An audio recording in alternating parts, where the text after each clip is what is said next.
Hi, welcome back to our talk on the power of reading. I'm John Patrick Hickey.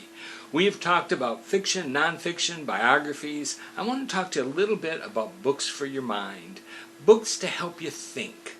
And there are many books that are out there.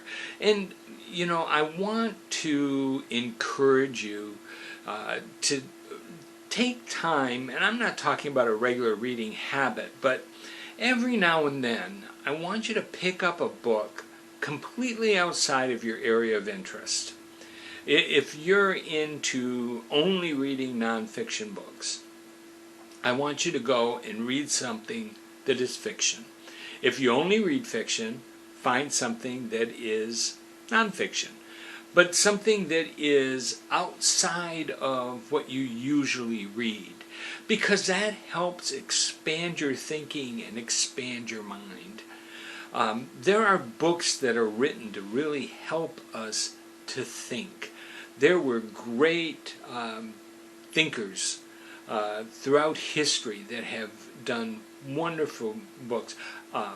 Emerson, Ralph Waldo Emerson, and his writings are great for giving us time to read and take time to think. You read his essays and you give yourself some time to digest it. And that's an important part. Don't think that the purpose of reading a book is to get to the end. That's not the purpose. Some books are, and I forgot exactly who said this, but you know, the quote is that some books are meant to be tasted, some are meant to be chewed up and swallowed, and some are meant to be savored. And you know, you take those times that you really go slow and steady through a book, and then take time to think. One of my favorite thinking books, the book that I read and I just think about it. And I have read this book at least 15 times, at least. And I will read it over again. And every time I learn something new. And every time I really take time to think about what I read. And that's Henry David Thoreau's Walden.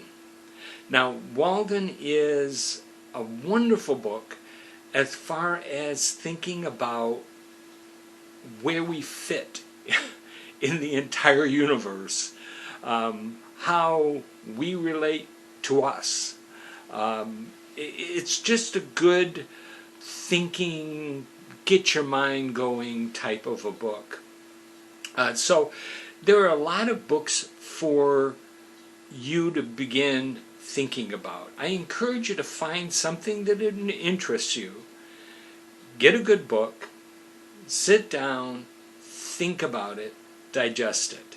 Now, I also like this for using scripture. Now, I want to, in doing it this way, I want to clarify something when I'm talking about scripture. I'm not talking about reading a verse. I'm talking about reading a book. So I'm not talking about reading the Bible. I'm talking about reading a book. So if you wanted to do something to really cause you to think, and it's great to use scripture in order to do this, then I would suggest that you would read maybe the book of Romans or the letters to Timothy, 1st, 2nd Timothy. But you sit down and you read Romans as a book. Not as chapter, as a book. Starting at the beginning, read it to the end. Then you look at it as one whole piece, not in individual chapters. You look at it one whole piece. Then you ask yourself, what is Paul saying?